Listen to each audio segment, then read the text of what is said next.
Hey, so welcome back. I'm going to take a look at the week of March 23rd through the 29th of 2025. This is a crazy season, and it's already for a lot of people. If you haven't paid attention to all the crash outs for the people who live their lives very publicly and in kind of a fucked up way, if you pay attention closely enough, there's Venus retrograde in Aries and Mercury retrograde in Aries for you, okay? We're going to talk about those two planets here in just a second. I've got a couple of notes here that I want to discuss about the astrology for this week because it is going to be a fiery week, as if what we've been through or we've been witnessing hasn't been enough. We have a new moon solar eclipse on March 29th when it's going to be 9 degrees in the sign of Aries. So what does 9 degrees mean? It is associated with the planet, or I should say, the zodiac sign of Sagittarius, which immediately when I think of Sagittarius, I think of like religious callings, for instance. I think of higher education. I think of philosophy. I think of expansion and of fighting for the greater good of humanity, ideally speaking, is what that sign should be going for, okay? But I wonder if there isn't going to be an inflaming of a lot of people's hearts when it comes to the things that they hold really, really near and dear. I wonder if people aren't going to start to fight for that because it's in the sign of Aries. That doesn't have to mean that any violence needs to be committed at all, but it can mean that you donate or that somebody you know donates to a particular cause, and it either brings you closer together with them or it separates the two of you more if that hasn't already started to take place, okay? So new moon solar eclipses are also good for a number of months after they happen. So pay attention not just to the day, the March 29th. Don't pay attention not just to the day, but also to what happens 6 months after this, okay? This is a powerful new moon solar eclipse, and let's see how it plays out. This is going to possibly bring out the worst in some people because Aries is very much a sign that enjoys fights, gets a kick out of drama if they don't actually do physical violence, for instance. This is someone who feeds potentially off of negative energy, and it doesn't have to be that way. Aries can be badass people when they're in a good place, but in a subverted sign, that's where I'm wondering if there won't be a lot of damage considering how much strife, let's say, there is going on in the United States. I wonder if this won't start to get the ball rolling when it comes to some fighting amongst the collective, okay? Just keep that in mind. It doesn't have to be that way. But if there is some fighting amongst the collective, expect there to be religious reasons, as we can see with that 9 degrees associated with Sagittarius, with the expansion, the religious foundation that you associated with Sagittarius, okay? So just be aware of that. We have a rough season coming up, and remember that Spirit has already been telling us for a while that the government powers that are in place right now in the United States would encourage fights among the collective in order to keep the attention off of them and also to give this particular regime a reason to declare martial law, okay? This is the time to keep your head low, but set intentions for yourself to expand your spiritual path, to really get to work on it when times get tough, okay? Our next major transit is Neptune moving into Pisces for the last time, moving through Pisces. We're at the 29th degree of Pisces, meaning this is kind of the end of an era in many ways, and it feels that way. Let the feelings flow, okay? This is Neptune in Pisces, a very heavy watery sign. I think that over the past 14 years, I believe that Neptune has been in Pisces, that we've seen a lot more emotional sensitivity come our way. We've heard a whole lot more about the term snowflake, for instance. Social media really, really expanded in some great and not so great ways this particular era. And Neptune in Pisces has an interesting relationship with Pluto in Capricorn. When I think of Pluto in Capricorn, I think all hard, shadowy edges. It's all about the ruling class. It's all about the billionaire class. It's all about the authority structures that have grown in place for centuries, or at least since the last Pluto in Capricorn, right? So that's evaporating right now. So not only do we have Neptune moving into Aries on the 29th, we also have Pluto in Aquarius. Neptune in Pisces with Pluto in Capricorn would have been about having a dreamy, even delusional aspect about how those governmental powers were supporting us. And I'm sorry to be jumping all around, okay? But that dream ends this particular week. The 29th, the 30th, the 31st even. You're going to feel like some things are having to die because reality is shifting. And that is the effect of Neptune in Pisces going into Neptune in Aries. Neptune in Pisces is potentially having a dreamy, compassionate, possibly emotionally oversensitive understanding of how the world works. That dreamy bubble is going to be forced to pop with Neptune and Aries, okay? When it feels like something is ending, allow it to end. Definitely work with a therapist on transitioning from one era to the next, but this is something that everybody on the planet goes through, okay? And it's going to show up differently for every individual, every community. Keep in mind that the last time that Neptune was in Aries was 150 years ago, when it last was in 1875 that those people saw Neptune in Aries. So this is going to be an interesting one. Note that the Neptune in Aries came around the time of the United States Civil War.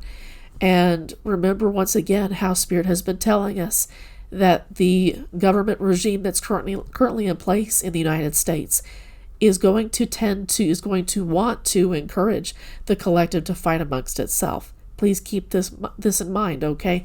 I'm not saying that anything will happen, but if something does happen, you're going to have that foreknowledge, okay? Let's not live in fear as best as possible. Let's just be as prepared as we can, and then we'll leave the rest to Spirit. That's hard work. I respect that. Currently, we've got Mars still in Cancer. Now, why would I talk about Mars in Cancer? It's connected deeply to Neptune in Pisces, and especially that Neptune in Aries. So Mars in Cancer has already given a people this idea that we need to fight to defend our families, whether that's an actual need or not. For some people it is, but for a lot of communities this is fear-mongering.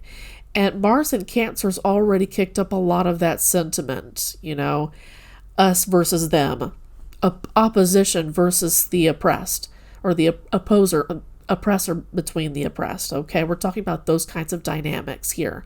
We're going to see more of a chasm opening up, ostensibly, allegedly, okay? With that Neptune in Aries, with that Mars in Cancer, it's going to feel like things accelerate and quickly. When you get that fiery and watery energy, it's going to feel like a lot of burning hot water in analogy. Okay, it's going to feel like suddenly getting into a tub that its water is too hot. Okay, this potentially has a way of really setting off a lot of smaller fights and bigger fights that you might see across the United States. I'm thinking of like small-time warfare for some particular groups, some sects, for instance, possibly religious sects, coming up over these possibly next few months, okay?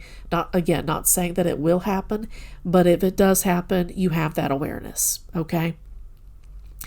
We're going to have Mars in Cancer until April 18th, so watch out for the next couple of weeks.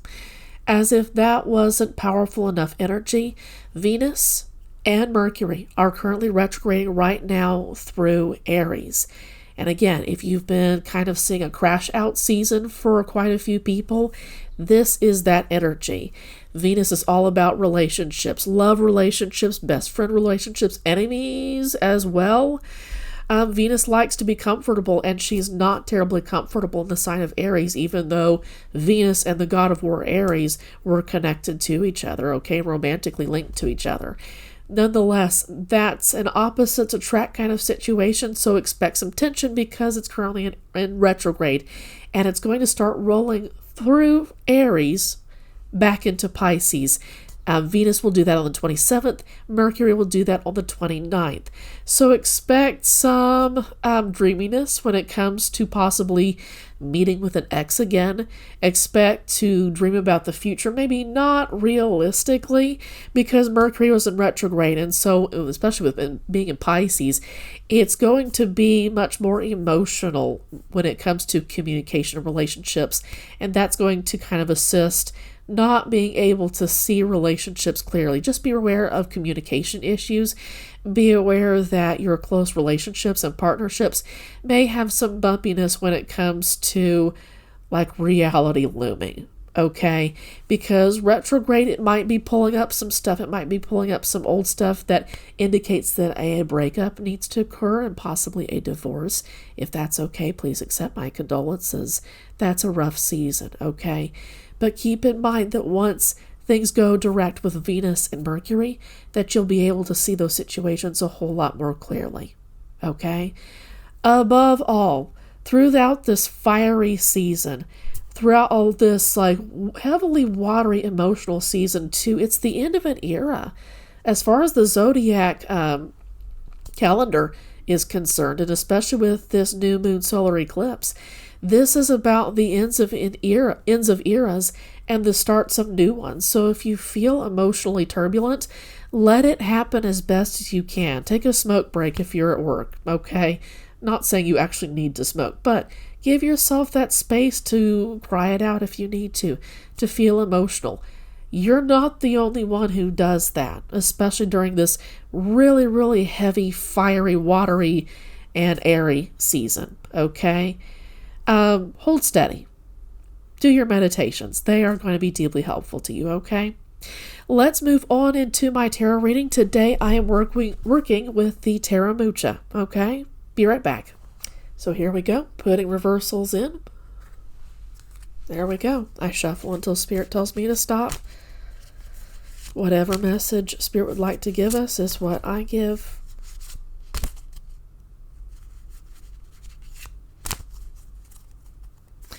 We have the Three of Wands going along perfectly with that fiery energy that we associate with Jupiter, okay? So definitely chickens are coming home to roost. It's in the upright position, so I'm hoping for the people who are watching this that you've got some really cool stuff coming in. Keep in mind that just as easily it can be in reverse for other people who maybe aren't listening to this video, for instance, because again, we've got a lot of fiery energy coming this particular week, and it's going to be uncomfortable for a lot of people, depending on how they've walked their path. This is the High Priestess in reverse. Looking for some messaging from the High Priestess that we are not allowed to seek at this time. This may point to how a lot of psychics may possibly not see something that suddenly arrives, for instance. And please don't blame them for not seeing. Spirit sometimes keeps things from light workers, psychics, mediums, that kind of thing, because if that particular person saw it, put the message out there, and the wrong person saw it, something could happen that the universe doesn't want to happen. Okay? We're not meant to know 100% of everything, because if we knew 100% of everything, then we might not do a lot of things that would build up our spiritual side. So we've got stuff coming in, but we need to be aware that there are going to be some things that we expect and other things that we don't expect, and we're not supposed to know everything, because something needs to happen in order for other good things to happen in the future, okay? Just hang tight. We've got the Judgment card. A Pluto return is what I'm hearing. Well, that'd be for the United States specifically. That this is going to be a force to be this particular Pluto in Aquarius, the Pluto return for the United States, excuse me. that this is going to be a reckoning, a wake-up call to a lot of people who've been very comfortable for a long time with not seeking out deeper knowledge. If it's good enough for my daddy, it's good enough for my granddaddy, it's good enough for me. That kind of rhetoric, if you will.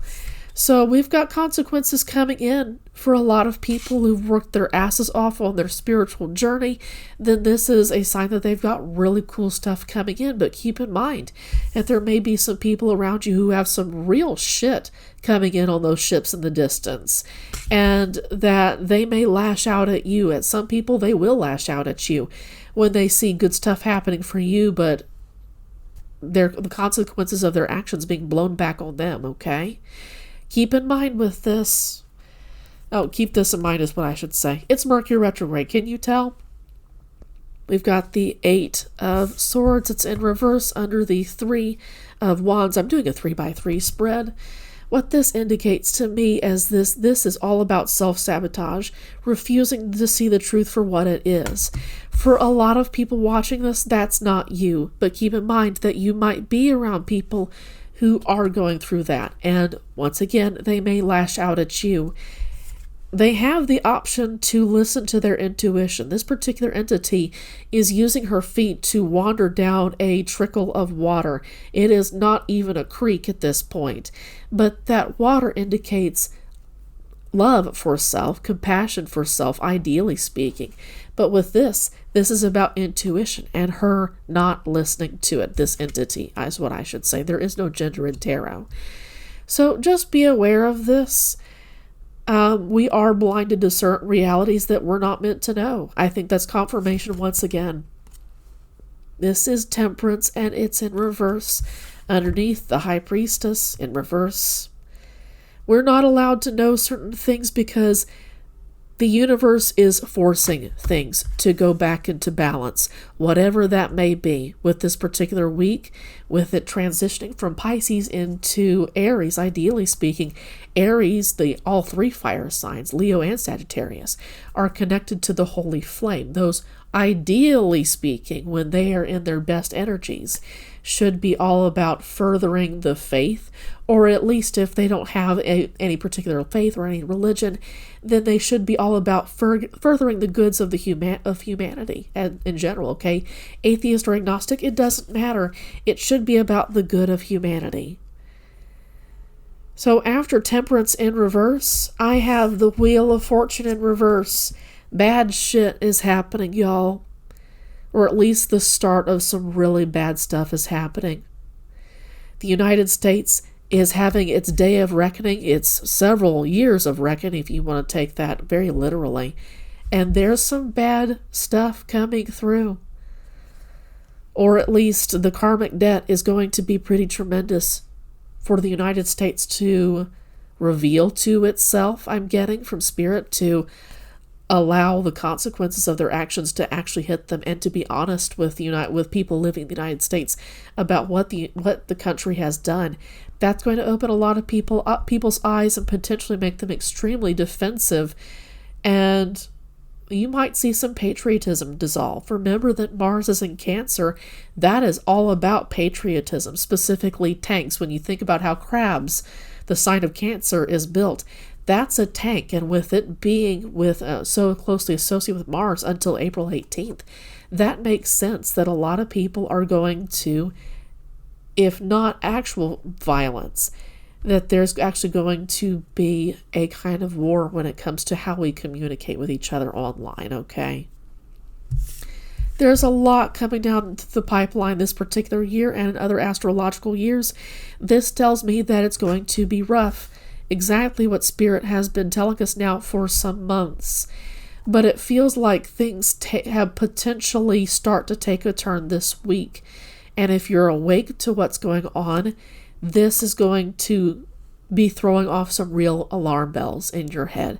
And you might need to start considering plans on getting out of the United States if that's what Spirit wants you to do.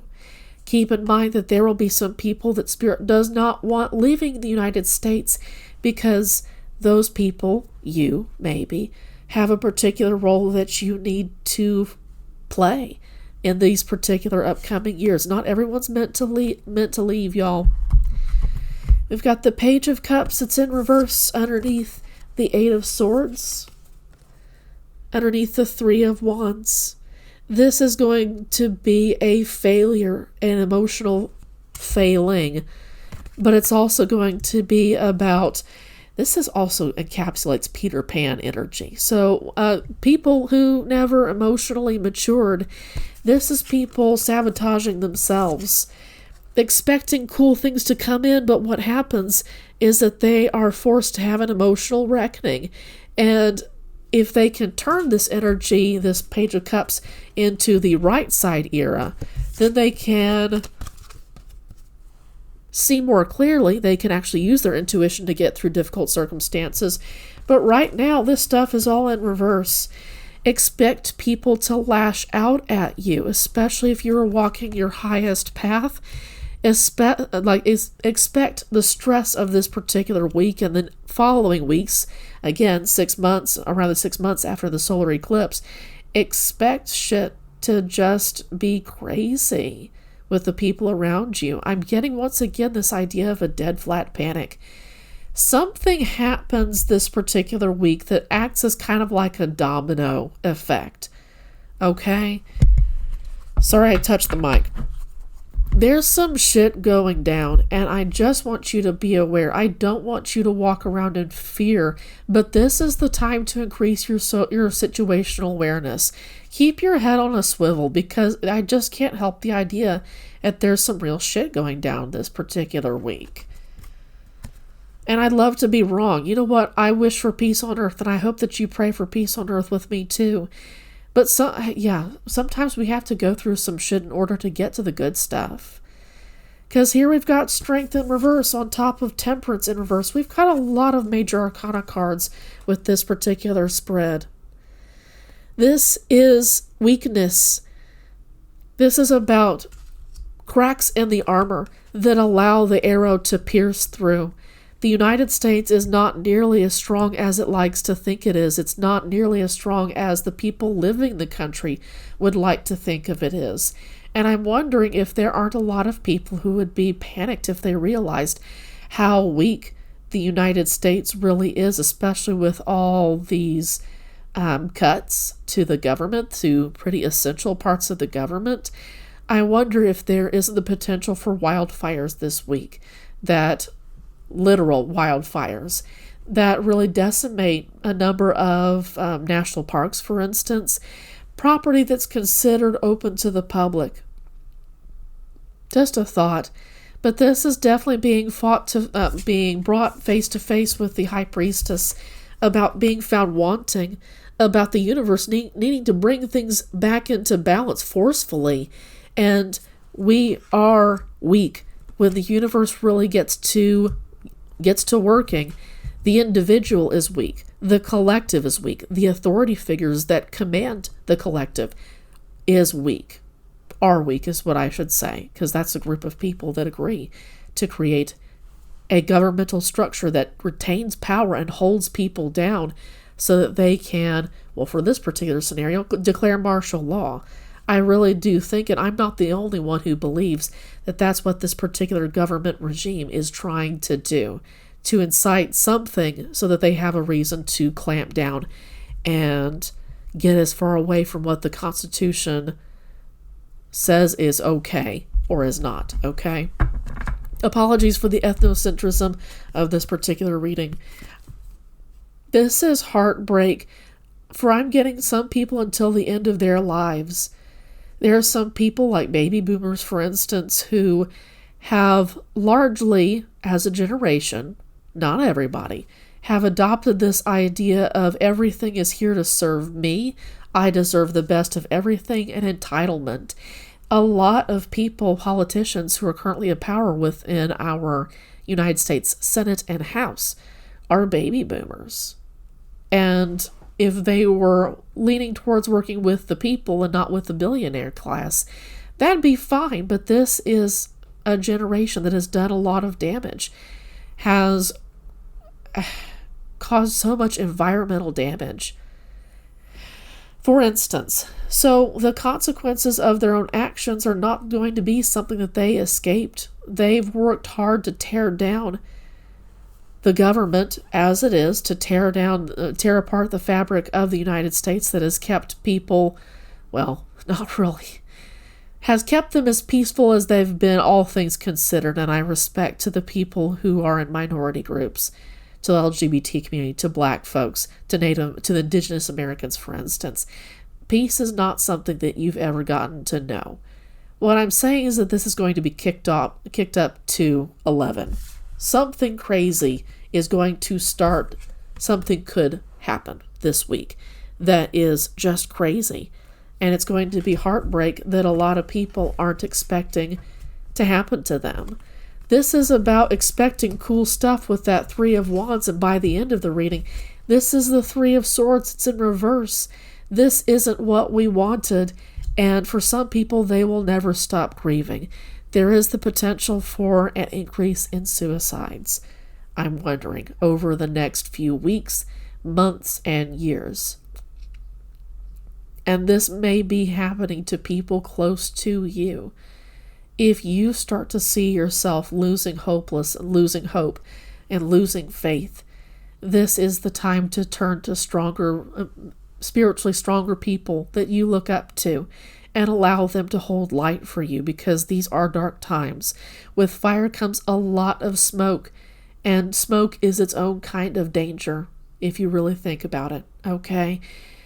So when you can't see your own light because there's so much smoke around you, this is the time to reach out to a therapist who is supportive of your spiritual path. There's a lot going on this particular week. This is not something that you should handle alone. And once again, I should say there's a lot that could happen this particular week. The powers that be that rule over the collective have free choice. We have free choice. A lot could happen. Anything could happen this particular week. Just be cautious. Just be aware. Keep your situational awareness at a moderate height. Don't go into overdrive, okay? It's not worth it. I want to end this reading with The Uncertain Oracle by Cedar McLeod at the Numinous Spirit Press. I shuffle until Spirit asks me to stop. 2 have come out. Treasure. In spite of everything that is burning around you with all these Aries energy, keep in mind that there is still stuff to treasure. And in fact, what the fire will do is it will reveal what it is you actually love. When the world is on fire, who are you going to choose to be for yourself, for the people around you? And keep in mind that this fire is going to burn away people's defenses and will show you who they truly are in social situations that normally you would not behave in that particular way. I hope I make sense. We've got friend alongside treasure. Treasure not just yourself. Keep in mind, don't take the stuff that you might take for granted, for instance. Don't do that anymore, but do treasure your friends. And the ones who are really, really there through thick and thin, through difficult circumstances, you need to keep those people close to you, okay? We've got variable. There's a lot changing. If what I said scared you this particular session, don't be scared. Keep in mind that there are a lot of shifting circumstances, a lot of moving parts during these days, and while the fiery energy is not one to ignore or to be afraid of, to be overreactive towards, it's still something to be aware of, okay? Just be conscious, be detached if at all possible, and for some of you, I recognize that you are in these situations that are going to become tinder boxes here in just a bit, okay? And I respect that you may not get the luxury of getting to be detached. We've got a sense of belonging. This is definitely going to burn away the places where you don't belong, in the sense that you're really going to get the feeling that You don't need to be around these people. You don't need to be in these places. You don't need to be doing these things in these places that encourage these habits, for instance. You don't need to be there anymore. You need to find where you truly belong. Remember, treasure the friends that you have, that you guys really, really stick together no matter what. You know, a while back I did, or I just released it yesterday, but I did a reading on energy vampires. And I talked about needing to dance and play, both for energy vampires and also about people who are empaths who may find themselves pulled in with energy vampires. Everybody needs to get in touch with their inner child. And the season of Aries kind of suggests that to begin with, because Aries is the first sign, is a very young, potentially emotionally immature sign if the Aries isn't living their best selves, okay? But this is the time to come in with that emotional, spiritual maturity and work with the inner child about how insecure they may feel during these really turbulent times, okay? I just got Bluey. If you're able to access Bluey, and even if you don't have kids, you just want to check out the show for what it is, I'm getting that there may be a message in Bluey that applies to you. Okay, take it as it resonates. That's definitely not going to be everybody, okay? And some of you may be a kid's show. Ew. I get it. Don't worry about it, okay? Cool. So that's what we have coming up this particular week. It was a lot, it will be a lot astrologically speaking. So remember to take deep breaths. And I want to thank you for getting to this particular point in the video. I appreciate you. I hope you have a good rest of your day and a good week. Take care.